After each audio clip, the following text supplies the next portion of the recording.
Hello Imran, আসসালামু আলাইকুম। পৃথিবীর যে প্রান্ত থেকে যে যেখান থেকেই আমার ভিডিওটি দেখছো, আশা করছি সবাই খুব ভালো আছো, সুস্থ আছো। আলহামদুলিল্লাহ, আমি তোমাদের দয়ায় অনেক ভালো আছি। বরাবরের মতো আমার চ্যানেল সামিরাস লাইফস্টাইল ব্লগ থেকে আমি সামিরা তোমাদের সবাইকে অনেক অনেক শুভেচ্ছা ও ভালোবাসা জানিয়ে ঢাকা থেকে আজ নতুন আরও একটি ভিডিও উপস্থাপন করছি। আশা করছি আজকের ভিডিওটা তোমাদের খুব ভালো লাগবে। তো এই ভিডিওটা কিন্তু আমি গতকাল রাতে করেছিলাম। অনেকগুলো ফ্রোজেন আইটেম এনেছিল, তো সেগুলো একটু গুছিয়ে রাখলাম। আর এই যে এখানে সসেস, এরপর হচ্ছে বল মানে চিকেন বল, তারপর ফ্রোজেন পরোটা, এরপর হচ্ছে মধু, গুঁড়া দুধ সব শেষ হয়ে গিয়েছিল। তো এগুলো রাতে একটু গুছিয়ে রেখে দিলাম। আর এটা হচ্ছে তারপরের দিন সকালবেলা, মানে আজকে ভোরবেলার ভিডিও। তাসনিম মাদ্রাসায় যাবে, তো ওর জন্য তো আসলে নাস্তা বানিয়ে দিতে হয়। তো ভাবলাম যে নাস্তায় পরোটা দিব, সাথে হচ্ছে একটা ডিম দিয়ে পরোটার সাথে দিয়েই আর কি রোলের মতো করে দিব। এইভাবে আর কি নাস্তা বানিয়ে দিলে তাসনিম নাফি দুজনে খেতে খুব পছন্দ করে।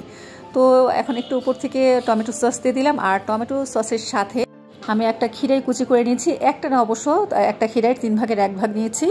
তো ওপর থেকে একটু আর কি খিরাই কুচি দিয়ে দিলাম, আর 1 পিস আমি সসেস ভেজে পিস পিস করে টুকরো করে রেখেছি। তো এটাই হচ্ছে পরোটার উপর দিয়ে বিছিয়ে তারপরে একটা রোল করে দিব। বিশ্বাস করে এইভাবে খেতে কিন্তু ভীষণ মজা লাগে। শুধু বাচ্চারা না, বড়দেরও খুব পছন্দ। আমিও কিন্তু মাঝে মাঝে এইভাবে করে খাই, বা আমার বরকে দিই, ও খেতে পছন্দ করে। তো এটা একটু রোল করে দিয়ে তাসিমকে টিফিনে দিয়ে দিব। আর আমার প্রিয় বন্ধুরা, তোমরা যে যেখান থেকে আমার ভিডিওটি দেখছো, আমি বলবো প্রথমেই ভিডিওটিতে একটি লাইক দিয়ে এরপর সম্পূর্ণ ভিডিওটি দেখা কন্টিনিউ করো। আর তোমরা আজকে যারা আমার চ্যানেলে নতুন ভিজিট করছে বা ভিডিওটি দেখছো, তো তোমাদের কাছে যদি দেখতে দেখতে ভিডিওটির কোনো একটি অংশ ভালো লেগে যায়, প্লিজ বন্ধুরা সেই অংশটির জন্য হলেও আমার চ্যানেলটিকে সাবস্ক্রাইব করে আমার পাশেই থেকে যেও। সাথে থাকা ছোট্ট বেল বাটনটি অল অন করে দিও। এতে করে আমি যখন কোনো নতুন ভিডিও আপলোড করব, সবার আগে নোটিফিকেশন তোমাদের কাছে পৌঁছে যাবে। চাইলে তোমরা তোমাদের সুযোগ মতন পরবর্তীতে দেখে নিতে পারবে। আর আমার যেসব বন্ধুরা আমাকে সাবস্ক্রাইব করে ভালোবাসা দিয়ে এত দূর আনতে সহায়তা করেছো, তোমাদের জানাই মনের অন্তঃস্থল থেকে অনেক অনেক দোয়া ও ভালোবাসা। তো বন্ধুরা, সকালবেলা কিন্তু তাসনিমকে টিফিন দিয়ে দিয়েছি, এরপরে আমরাও টিফিন খেয়ে নিয়েছি। টিফিনকে আর কি সকালে নাস্তা খেয়েছি, তো সেগুলো আর তোমাদের সাথে শেয়ার করলাম না। এরপরে ঘরের টুকিটাকি যা কাজকর্ম ছিল গুছিয়ে এরপরে রান্নাঘরে চলে আসছি। তো আজকে দুপুরে রান্না করলাম হচ্ছে কলই শাক। কলই শাক তোমরা কে কে খাও বন্ধুরা, কমেন্টস করে জানিয়ে তোমাদের কাছে কেমন লাগে। তো এই বছর প্রথমেই কলই শাক খাচ্ছি। এই শাকটা আমার ভাইয়ের শাশুড়ি, মানে আমার মা ওই গ্রাম থেকে পাঠিয়েছে, সুন্দর করে কেটে তারপর পাঠিয়েছে, যেন আমাদের কোনো কষ্ট করতে না হয়। আর শাকটা মাশাআল্লাহ এত সুন্দর হয়েছে, দেখে মনটা ভরে যাচ্ছে একদম। আমার মাও এত আর কি কুচি কুচি করে কাটে। আসলে কলই শাক কিন্তু অনেকেই কাটতে জানে না, কাটে মোটা মোটা হয়ে যায়। আর এই শাকটা যত ঝুরি ঝুরি কুচি কুচি হয়, ততই কিন্তু খেতে মজা হয়। তো আমার মাও কিন্তু খুব সুন্দর মতনই কেটেছে, একদম আমার মায়ের মতো করে কেটেছে। আর আমিও কিন্তু খুব সুন্দর মতন রান্না করে নিয়েছি। তো কলই শাকের ডিটেলস ভিডিওটা আমি তোমাদের সাথে পরে শেয়ার করব।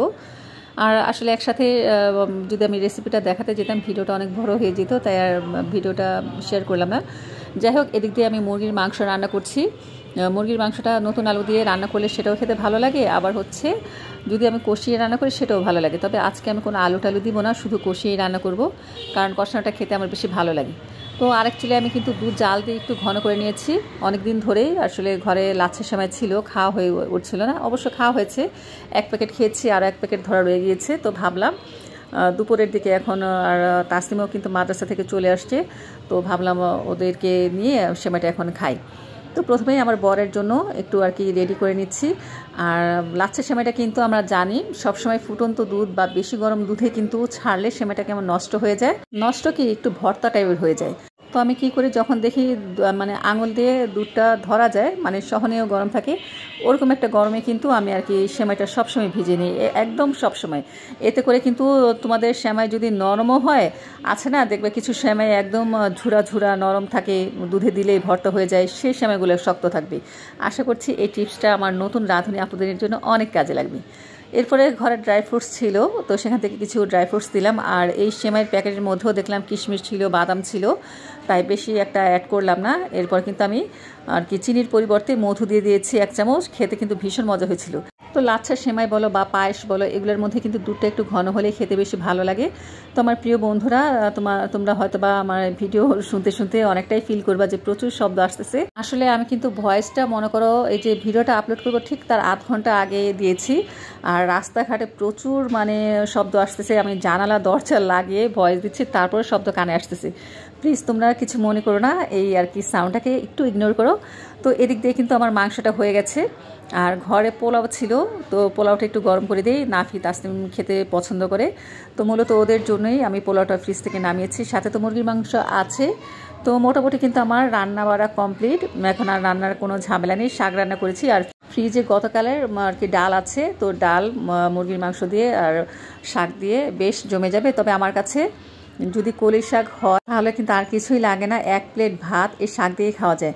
তবে মিস করছি, আমাদের দেশে একটা পোনা মাছ পাওয়া যায়, শোভনখুরের গুঁড়া বলে, তো ওই গুঁড়া মাছটা যদি থাকতো কত যে ভালো লাগতো। সেই মাছটাকে মানে শোভনখুরার গুঁড়া মাছটাকে খুব মিস করছি। যাই হোক, দুপুরে সবাই একসাথে খাওয়া দাওয়া করেছি, আমি আমার বর মেয়েরা মিলে সবাই খাওয়া দাওয়া করেছি। এরপরে আজকে সন্ধ্যায় আসছি আমার বান্ধবীর বাসায়। তোমরা অনেকেই জানো ওই বান্ধবীকে, তো আসলে সবসময় বলে যে আমার আম্মা আসলে আমি যেন নিয়ে যাই। আর আমার বান্ধবীর মা মানে খালাম্মা প্রচুর অসুস্থ না আর কি, সে আর কি হাঁটা চলাটা কম করতে পারে, কিন্তু এমনি আল্লাহর রহমতে সুস্থ আছে। তো খালাম্মাও প্রায় বলে আমি যেন আমার মাকে নিয়ে যাই। তো ভাবলাম তো আম্মা যেহেতু আছে তাহলে আমাকে নিয়ে যাই। আর সাথে আমরা 3 বোন একসাথে গিয়েছি। তো আমরা 4 বোন, মানে আমার বান্ধবী একজন, আর আমরা 3 বোন 4 বোন, আর হচ্ছে এই যে আমার মা আর খালা হচ্ছে 2 জন।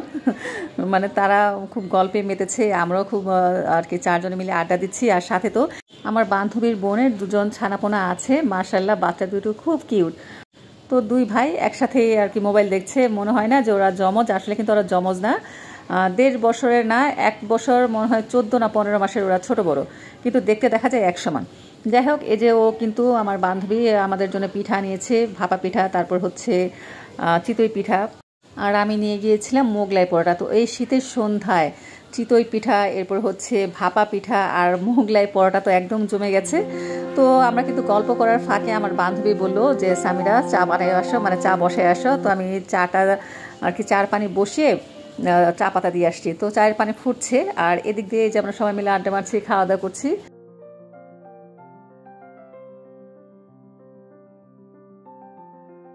তো আমাদের সন্ধ্যাটা কিন্তু খুব ভালো কাটছে। আর এই যে এই 2 জন হচ্ছে আমার বান্ধবীর বড় ভাইয়ের বউ আর হচ্ছে ছোটো ভাইয়ের বউ। তো সবাই মিলে খাওয়া দাওয়া করছি। আর এই পর্যায়ে কিন্তু চাটা কিন্তু হয়ে আসছে। তো আমাকে বললো কি পরিমাণ মতন চিনি মিশানোর জন্য। আসলে তোমরা অনেকেই জানো আমার বান্ধবীর বাসায় গেলে চা বানানোর কাজটা আমিই করি, এরপর আর কি ও সার্ভ করে দেয়।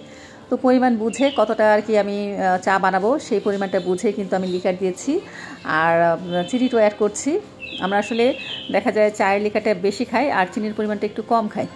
অনেকেই চায়ের মধ্যে দেখা যায় অনেক মিষ্টি খায়, কিন্তু আসলে আমরা চায়ের মধ্যে মিষ্টি খাওয়াটা অত একটা পছন্দ করি না, মানে ভালো লাগে না। তো চাটা কিন্তু হয়ে গেছে, এখন ছেঁকে নিব, আর ছেঁকে নিয়ে দুধটা একটু মিশিয়ে নিলেই চাটা রেডি হয়ে গেল। আর আমার বান্ধবীকে কিন্তু সঙ্গ দেওয়ার জন্য আমরাও রান্নাঘরে এসে আর কি গল্প করছি। আসলে আমাদের কথা শেষে হচ্ছে না, তো যেখানে যাচ্ছি সেখানে একসাথে যাচ্ছি, গল্প করছি, কাজ করছি, খাওয়া দাওয়া করছি। তো এই তো চলছে। অনেক দেখেছি কেন যাত্রা করলে শুকে যেয়ে যায় সুন্দর অনেক খালি জায়গা ডাঙাই না। আর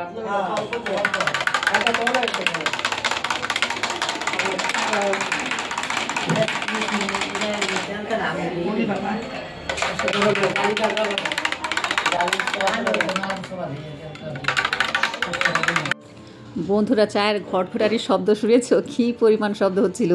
আসলে কথায় আছে যত ঝাঁকি তত দেখি, তো যত ঘোটানো হবে চা কিন্তু ততই কিন্তু মজা হবে, নয়তো দেখা যায় দুধটা ঠিক মতন মিশতে চায় না। তো যাই হোক, চা বানিয়ে আবার এই যে দেখো আমরা গল্প করতে বসে চাটা খেলাম, চা খাওয়া শেষ করে আবার অন্য রূপে যে আবার গল্প।